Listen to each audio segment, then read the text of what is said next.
So we've been talking a lot about data-driven philanthropy here, and I guess my job is to take you through some of the data. As you've heard, I run a research center at MIT, and then there are research centers like mine in a network of research centers around the world, running randomized trials, testing what's the most effective way to reduce poverty. So I've got 15 minutes to tell you everything that I've learned from many hundreds of randomized trials in education, health, and technology. So let's see how far we get. So I'm going to start with education. And you may have seen this shift in emphasis over the years between worrying about education access to worrying about education quality.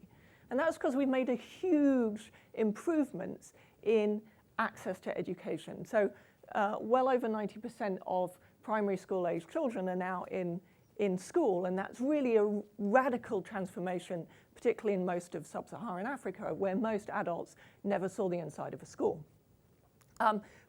But the remaining challenges are, yes, they're enrolled in school, but many of them don't attend very regularly. And secondly, the quality of the schooling means that a lot of kids aren't actually learning very much in school. So to give you some numbers, this was a survey in Sierra Leone where I do a lot of work, although this wasn't work of mine, just testing kids in schools, in 350 schools. And you'll see that in grade 4, only 20% of children could divide 15 by 3. It's worse than that in India, where you're seeing the learning levels actually decline over time, really quite substantially. So this is a national assessment of all children, so not just children in school, all children.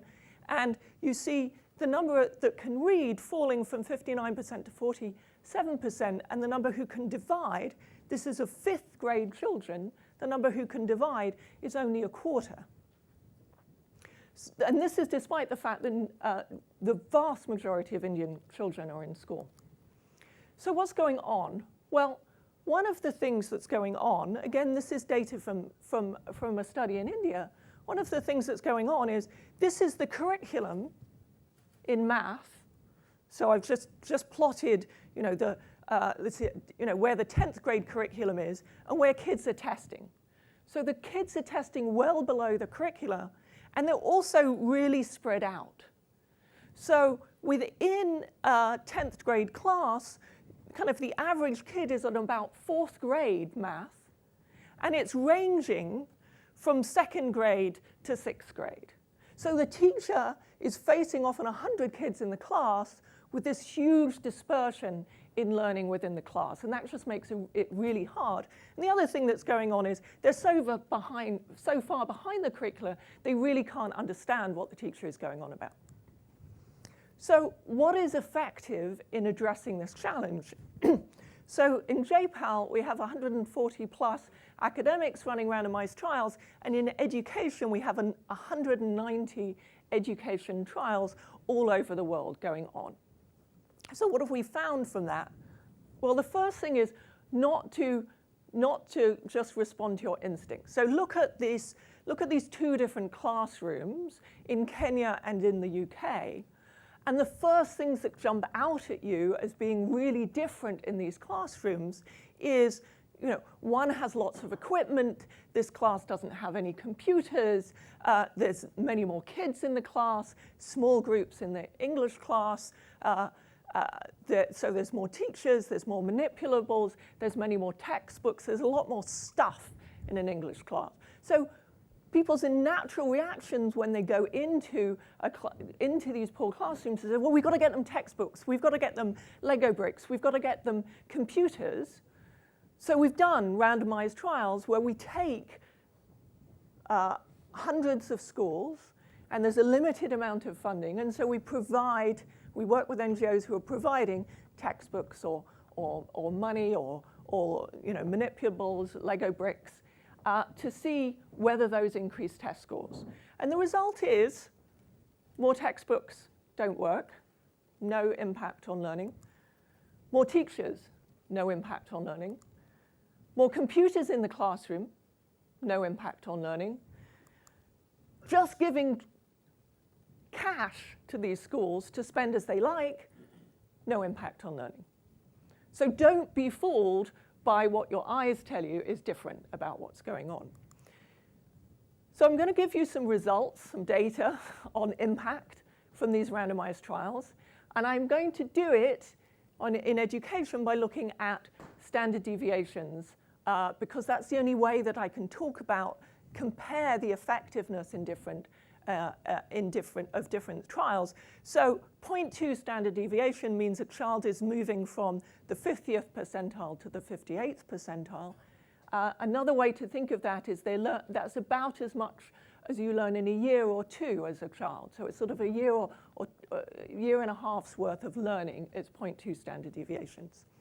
And then, because we care about cost effectiveness, how much good you can do for your money, I'm going to look at how many standard deviations of improvement in learning do you get for $100. And I'm only going to show you some of this cost effectiveness work. If you go to the JPAL website, we've done lots of cost effectiveness analysis of different things. So this is what I call business as usual inputs. As I said, there have been many trials reducing class size, giving cash, giving computers, and the main thing you'll notice is zeros across here, right? None of these really work. But we start to get an answer when we see the textbooks. So giving textbooks didn't work for most children, but it did increase test scores for those who were performing well at the beginning. Why? And here you start asking why. It's part of the reason is the textbooks are so hard that the vast majority of children can't read them. But those kids who are performing very well at the beginning of the year are doing well enough that they can learn from the textbook. So you've really got to think about changing the pedagogy, what you're teaching in schools, if you're going to improve learning. And again, we see much better results of cost effectiveness when we change how children are learning. And I would briefly summarize the ones that work most effectively as they're targeting the teaching to the level of the child. As you remember, the curriculum's up here, the children are down here. As soon as you start changing the teaching so that it's at the level of the child, you start to getting some of those most impressive. So some of it is tracking, some of it is remedial education. The common theme is all around teaching at the level of the child. And what's interesting is you can do this with technology and you can do it without. Two of the most impressive programs have a very similar approach. This is in the south side of Chicago. This is in rural India. And they're providing attention to the child specifically at the level at which they are. So remedial education to get kids back up to the level of the curriculum, very individualized to the child's needs. And this Indian program that I talk about run by Pratham is now, they are working with governments. This is something that's come up again and again. They realize they're mostly effective if they can change how the teaching is done in the government schools, because hundreds of millions of kids are going through government schools around the world. And they're now working with the governments of many states, and over 1 million children now have that approach incorporated into their schools. So quickly on health, what are some of the best buys in health? One of the key things that we know in health is there were a lot of very cost-effective preventative healthcare approaches. You've heard about the deworming pills that are very cost-effective. And what our studies have shown is people are extremely reluctant to pay for these very cost-effective interventions. And so what we've done is we randomized the price, and you see very sharp falls in the take-up of these technologies.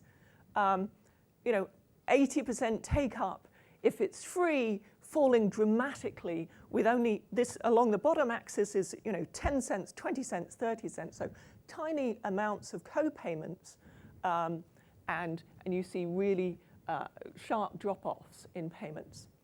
And this is actually getting to, I think, an understanding of human psychology of where we fail. And it actually is going to lead to a very kind of tractable solution. So this is, we've talked You've heard about schistosomiasis and schistosomiasis control initiative working on, that's one of the parasitic worms that a lot of children around the world face. There are other parasitic worms too. Providing school-based treatment for parasitic worms for any child that has that treatment, we've calculated the long-term benefits in earnings to those children from being treated as a child. So on the net present value of future earnings from that 10-cent pill is $142 in future earnings that they're going to get. Now, a standard economics theory would say, well, if they're not purchasing that pill that's going to get them $142 in benefits, there must be some huge cost on the other side. Maybe it makes them feel terrible, or there must be some big thing that's stopping them from taking those being willing to pay for those deworming pills. But actually, if you find that if you reduce the cost by just 40 cents, so they were being charged 40 cents, you take away the charge of 40 cents, you find that actually they'll now massively take up the program. And it's what we think it is this psychology where people are very unwilling to pay now small costs for huge future benefits. And that's where there's this huge leverage opportunity to come in to provide these things for free, take away that small 40 cents cost, and suddenly you're delivering $142 in benefit to those kids. So many of the most, I think, effective things that you can do in health are about providing access to those very effective technologies, making it easy to take up, because just as people are unwilling to pay for preventative healthcare, they're also unwilling to walk very far for it. I mean, we do the same things, right? We know that eating better is better for us, exercising more is good for us, and yet we're very unwilling to do things that we know will have long-term benefits. So it's not just about the poor. So technology, how do we fit technology into some of these puzzles? Well, first of all, some warnings, right? Technology isn't always the answer. Randomized trials have shown you learn more if you take notes on paper and pencil than by taking notes on a computer. Again, it's about how our brains process information. Simply providing technology to schools has no effect. This has now been tested again and again and again. Please don't, people said, well, you've got to Bill Gates, you should spend your money reducing the digital divide. Simply providing computers does not improve anything. Another example, people have tried gamifying math, and actually kids learn less in the gamified version than in the very boring, pizza presentation of fractions. So again, you can't simply rely on your intuition about what is going to work. This was, this company did sort of nice A/B testing about this and, discovered it. And but what did we learn about what's effective in education is teaching at the level of the child. That is something that technology is spectacularly good at doing, is adapting to everybody's level. So if you look at the randomized trials that have tested computer learning that adapts to the level of the child, you get these really spectacular outcomes. So in MindSpark, they get in 3 months more than they were learning in several years in the school through this very adaptive computer-assisted learning. So this is another thing we've learned from other studies, that providing students with information about the returns to education leads to a big take-up in education. Giving them information about how they can get financial aid to stay in school and go to university is very effective at motivating in class. So now people are using technology to get out information to large numbers of children about the returns to education and the most effective ways to invest. So it's not about the technology, it's about the problem. And you've got to, when you think about how technology can improve address some of these issues, it's about thinking about, learning about, understanding the fundamental challenge that you're addressing, and then adapting and thinking where technology can help in addressing that. And when that's done correctly, like we did in the personalized learning space, you get these really phenomenal effects. And this is just some of the people I very quickly threw up who are doing, organizations that are doing this kind of work around the world. You know, MindSpark, the personalized learning that I talked about.